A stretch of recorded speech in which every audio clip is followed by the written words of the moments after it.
그러면 쉐어하우스라는 게 있잖아요. 네. 그렇죠.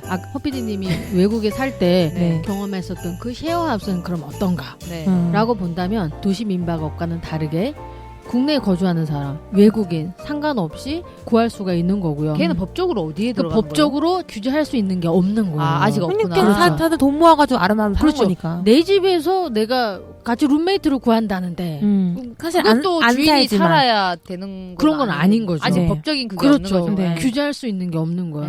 그거 그래서- 어렵죠. 그렇죠. 갑자기. 그래서 생기는 거는 뭐냐면 이제 거주하고 있는 지역 주민들의 반대인 거죠. 법적인 아. 문제가 아니라 예를 들면 불편해서. 쉐어하우스를 하려고 하는 건 그래도 어느 정도 뭐 단칸방 아니면 지하실 이런 데 살고 싶지 않아서 그런 거잖아요. 그쵸. 외부가. 그래서 조금 좋은 곳 아파트 같은 데서도 많이 하고 있는데 그쵸. 근데 그 아파트에서 실제 거주하는 주민들이 싫어하는 거야. 어. 여기는 그치. 숙박업소가 아니다. 응? 어. 사람들이 들락날락거리고 이런 건 맞아. 우리는 반대한다 이러면서 사실 그들에게 그런 권리가 있는지는 모르겠지만 맞아요. 없죠. 그렇죠. 외국인 관광 도시 민박업을 하려면 아파트에서 하면 그 주민들의 동의를 얻어야 돼요.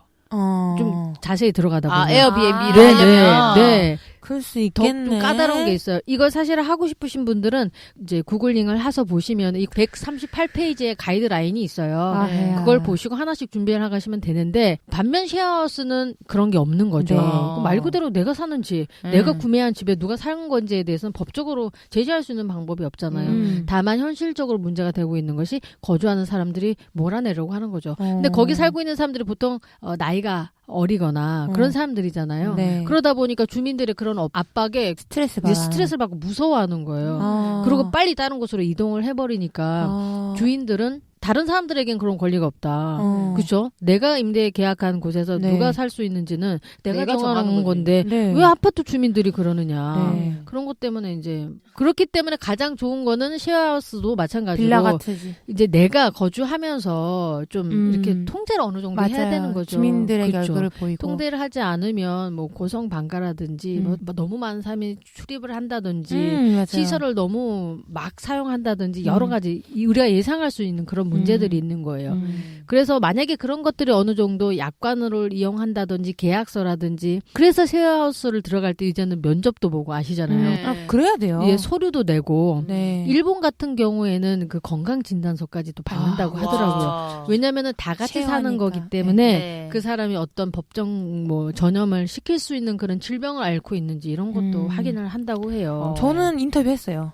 와가지고 이것저것 물어보고 다 안 되고 한 5명 오면 그 중에 내가 고르는 거죠. 가장 잘 맞는 사람을. 그렇죠. 쉐어하우스 이제 강의에서 팁을 주는 건 그런 거예요. 그러면 어떤 사람을 내가 같이 사는 사람으로서 직원 뽑을 때 면접을 이렇게 보면 좋다라고 하는 것처럼 같이 살 사람 혹은 문제 없이 다른 사람들과 잘 쉐어하우스에서 살 수 있는 사람들은 어떤 사람들인가에 대한 질문 리스트 같은 거죠. 질문 리스트 뭐가 거기에 있나요? 가장 인상적이었던 게 우리가 아르바이트 하시는 분들 볼 때 지금 하고 있는 일이 있는지 왜 알바를 하고 있는지 물어보잖아요. 네. 이게 똑같았어요. 왜 쉐어하우스에서 살아야 하고 지금 준비하고 있는 게 무엇인지. 그분이 그러더라고요. 막 정처 없이 다니시는 분들은 여기 쫓겨나고 저기 쫓겨나고 하면서 막 밀려나면서 사는 분들이 있는데 자기가 특정한 목적을 가지고 뭘 배우기 위해 사는 분들은 인생에 목표가 있는 사람들은 문제를 다르지. 일으키는 일이 별로 없다. 자기 삶에 네. 집중하는 사람인지 그렇죠. 아닌지. 그게 굉장히 중요하다 이런 생각이 들더라고요. 그렇군요. 그래서 계약서도 점점 늘어가고 이용 약관도 늘어가고 그러는데 아무래도 불법적인 부분이 없기 때문에 만약에 이것을 사업으로 생각하신다는 분들이 있으면 이게 이제 사업으로 확정될 개연성이 훨씬 많은 거죠.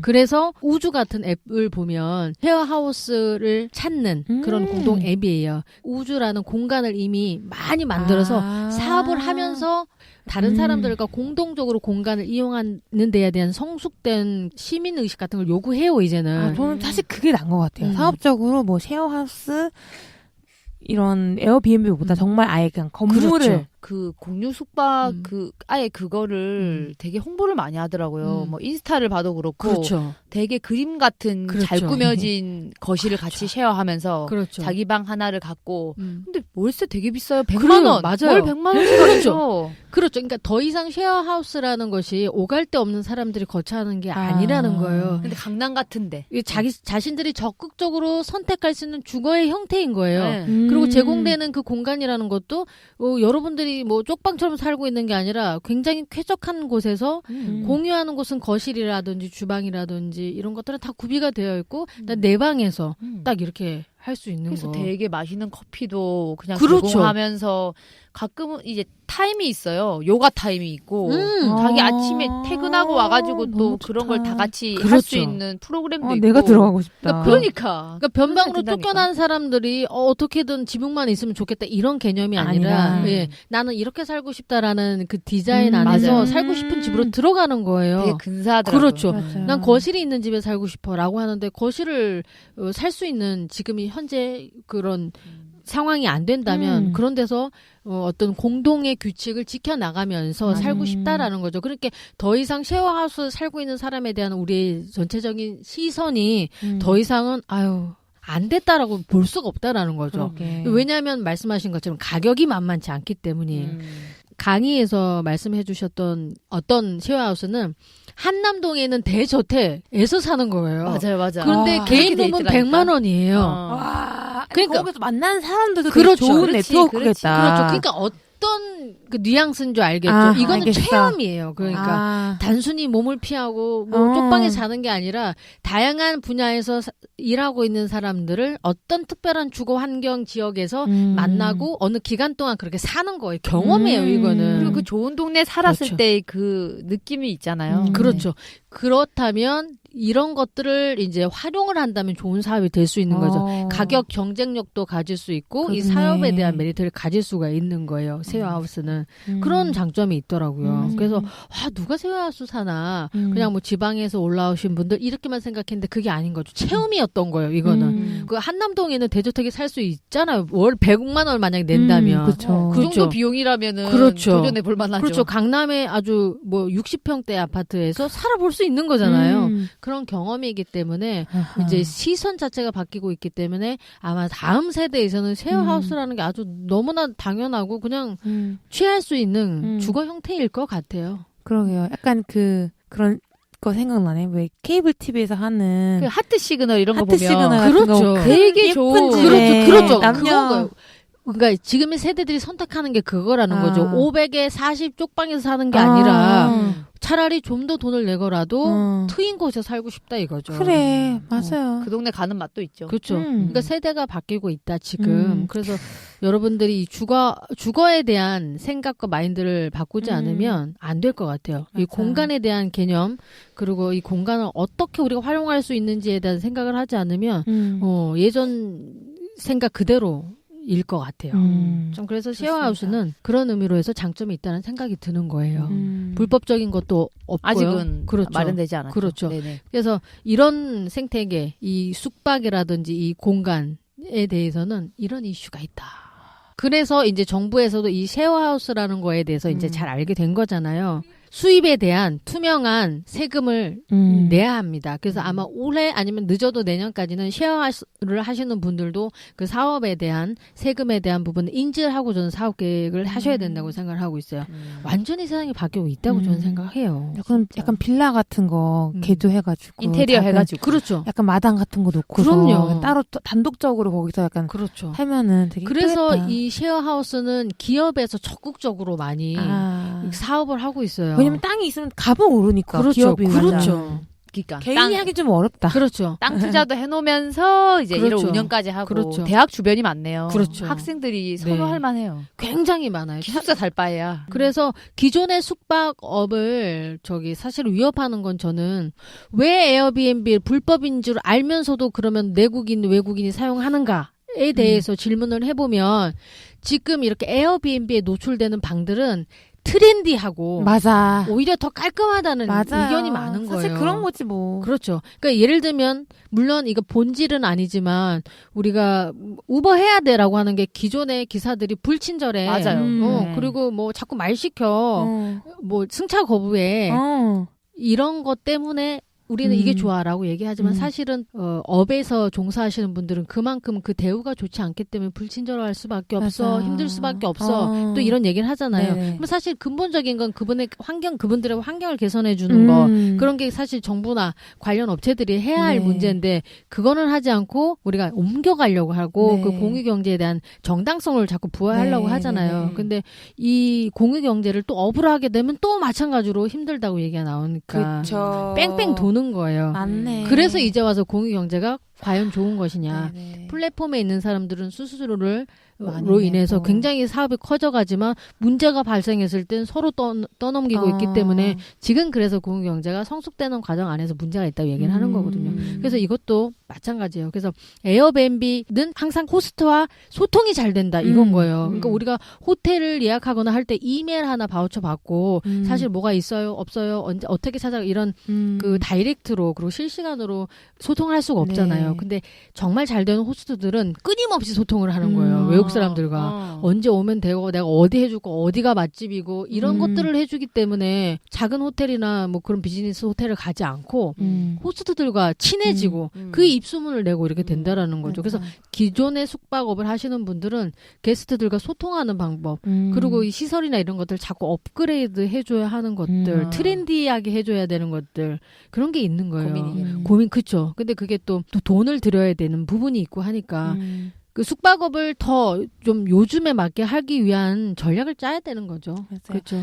그 약간 요식업과 비슷한 것 같아요. 뭔가 이제 법적으로 되기 전에 그 틈이 있잖아요. 근데 그 기간을 노려 취급하시는 분들이 계시는 거고 이제 유명해지니까 조금 우리 들어가 볼까라고 했었을 때 예전에는 안 그랬는데 사업화가 되면 복잡해지는 게 있고 해야 될 게 많은데 거기서 이렇게 못 하겠는데라고 생각하시게 되면은 정말 사업적인 사업은 쉬운 게 하나도 없어.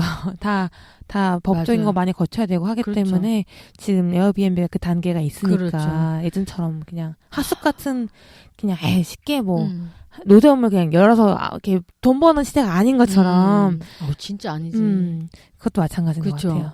그래서 이제 법이냐 아니냐 이것은 굉장히 중요한 부분이고 그리고 두 번째로는 소통을 할 수 있느냐 없느냐. 그 업에 맞느냐. 그렇죠. 그리고 트렌디하냐 안 하냐. 젊은 사람들을 자극시킬 수 있냐 없느냐. 그 강의에서 또 제가 딱 맞아라고 생각했었던 이야기가 뭐냐면 자기 사업이 성공할지 안 할지는 지금 20, 30대에 해외여행을 많이 다니고 SNS를 많이 하고 자기 삶에 집중하는 사람들한테 자기 사업을 설명하고 보여줬을 때 가시적으로 보여줬을 때 좋다. 나 해보고 싶다. 나 가보고 싶다. 나 먹고 싶다라는 얘기가 바로 튀어나와야만 사업성이 있다라고 말할 수 있다라고 하는 거예요. 우리가 예전에 클래식하게는 사업성을 타당성을 볼 때는 그 주위에 유동성을 보면서 지출 이거 보지만 즉각적인 반응이 반응을 체크하는 게 없었잖아요. 그렇죠. 근데 지금은 자기가 하는 사업이 트렌디한지 안 한지 20, 30대를 통해서 확인을 해라. 걔네들이 고개를 깨우뚱거린다면 절대로 매출이 나오지 않을 것이다. 그런 생각이 드는 거예요. 그만큼 그래서 트렌디하냐 안 하냐가 진짜 중요한 것 같아요. 맞아요. 물론 다른 방식이 있죠. 이렇게 중국처럼 영업하신 분이 회사에 들어가가지고 그렇죠. 하는 방법 있지만 그게 이미 노하우가 크신 분들이잖아요. 그렇죠. 그러니까 여러 가지 자기 사업을 검증의 방법들은 있을 텐데 예전에는 거론되지 않았던 방법들이 이제는 아주 중요하고 그리고 또 확실한 사실이 들어간다라는 게 중요한 거죠. 그런 부분 꼭 체크를 해주시는 청취자분들이 됐으면 하는 게 저희도 바람이고 저 스스로도 그랬으면 좋겠다라고 생각을 하게 되네요. 네, 쉐어하우스나 아니면 에어비앤비 고민하셨던 분들은 이 방송을 통해서 그래 좀 많이 생각을 해보시게 되는 계기가 될 것 같네요. 좀 깔끔하게 정리된 것 같죠? 네네네. 쉐어하우스 그럼 하시겠어요? 쉐어하우스 저는 어떤 방법으로? 저는 왜 하고 싶냐면 쉐어하우스를 통해서 나와 맞는 사람을 함께 찾아가는 과정이잖아요. 네. 그 사람들을 서포터해주는 역할을 하고 싶다. 그거는 오피스텔 가진 걸로 하실 수 있잖아요. 그럴 수 있을 것 같아요. 네. 그러니까 예를 들면 쉐어하우스니까. 예를 들면 만약에 건물이 하나 있다면 아티스트들만 다 채울 수도 있는 거잖아. 그런 건물들이 있어요. 그건 정부 지원도 받아요. 그러니까 아티스트들과 협업하고 서로 멘토링도 하면서 그런 좋죠. 삶도 또 어떨까. 한번 그려볼 수 있지 않을까. 큰 그림을 그리는 뜸부기. 아주 케이어스한 집이 될 것 같은데. 매일 밤 파티하는. 아니. 저는 누군 고뇌하고. 부엉이 하우스 어때요? 부엉이 하우스. 너무 좋아요. 그죠? 거기는 바뀌었어요, 밤낮이. 진짜 어울린다. 아, 조식이 12시에 나오는 그렇죠, 거야. 그렇지. 조식이. 일찍이면 못 먹어. 7시도 웬말? 저녁이, 조식이, 정오에 나오는 7시에 잘 겁니다. 건데. 저녁은 10시에 나오는 그렇죠. 거죠. 너무 좋다. 소등은 그래도 새벽 3시는 해야 된다. 전 세계적으로 알려줬으면 좋겠다. 아, 진짜. 네. 정말 근데 거긴 좀 외진 곳이야겠다. 그렇죠. 민원이 많을 것이다. 자체적으로 건물에 비도 뿌려주고 아. 해도 가려주고 아, 그러고 있으시. 거기는 남향일 필요 없다. 아. 절대 남양이면 안 된다. 그래서 어쨌든 쉐어하우스는 여러분들 임대하는 것보다는 수익이 나기 때문에 만약에 임대 사업을 하고 계신 분들이라면은 임대 사업으로 이제 등록을 하셔가지고 그렇게 쉐어하우스 사업을 작게 시작해 보시는 게 좋을 것 같다라는 저는 결론입니다. 네. 좋습니다. 많이 배워갑니다. 저도 소통하는 거 좋아해서 뭐 이렇게 외국인들 모시고 뭐 하고 이런 것도 좋다고 생각을 하기는 하는데 또 은근히 묶여 있는 게 있어요 집에 이제 그런 게 있기 그렇죠, 때문에 그렇죠. 다양한 것들을 고려해서 맞아요. 하지만 정말 뜸박이 말씀처럼 한번 해볼 수 있어요. 에어비앤비는 내 집이라면은 경험해볼 수 있기 때문에 힘들면 안 하면 되는 거고 그렇죠. 하고 싶으면 방에 있으니 하면 되는 거기 때문에 그렇게 우선 접근해보는 게 제일 좋을 것 같아요. 너무 재밌습니다. 네. 그리고 한 가지 더 말씀을 드릴게요. 그 에어비앤비라든지 쉐어하우스를 검색하면 무조건 만나는 분이 있습니다. 누구요? 미셸님. 모든 것은 미셸님의 블로그로 통한다. 저는 요번에 하셨죠, 그분이 예. 이제 강남에서. 검색을 하다 보면 결국에는 제가 미셸님의 그분 다 블로그에 가 있더라고요. 아, 예. 그러면서 그럼요. 여러분들 이제 우리 방송에서 미셸님 편을 한번 들어보시고 네. 미셸님이 에어비앤비에서 초청 강연도 하셨더라고요. 오. 3년인가 동안 그 방이 오. 빈 적이 없었던 사람으로 해서 오. 에어비앤비에서 강연을 하셨더라고요. 네네. 그러니까 그런 것처럼 내 방 하나로 여러분들이 시작을 하셨으면 좋겠고 만약에 내 방 한 칸을 에어비앤비로 등록을 했다 하시는 분 사연이 있으면 정말 재밌을 것 같아요. 네. 네. 저희 연락을 주시기 바랍니다. 바랍니다. 네. 그럼 여러분들 하고 싶으신지 어떤지 한번 댓글 통해서 말씀 주시고요. 맞아요. 맞아요. 어떤 방식 때문에 지금 방이 남는지 뭐 여러분들 이야기 나누면 좋을 것 같습니다. 그리고 우리 청취자분 중에 또 쉐어하우스를 하시는 분이 있죠. 있잖아요. 아마 네. 지금은 이제 베테랑이 되어 있으실 텐데 네, 그죠? 맞아요. 3호점 열걸요. 그렇죠. 아마요? 네, 그런 그런 이야기도 나중에 기회가 되면 해보도록 하겠습니다. 쉐어하우스를 하시는 분들은 주택임대 사업자 등록을 하셔야 합니다. 주택임대 사업은 면세 사업으로서 부가세는 내지 않지만 소득세는 내야 하는 사업으로 임대사업자로 등록을 하시면 사업에 필요한 경비율을 70%까지 기본 공제는 400만 원까지 인정을 받을 수 있으니 사업자 등록 부분에 대한 부분도 꼼꼼히 챙기시고 관심이 있으신 분들은 관련 법규 공부 잊지 마세요. 우리 모두 잘 살아 봅시다.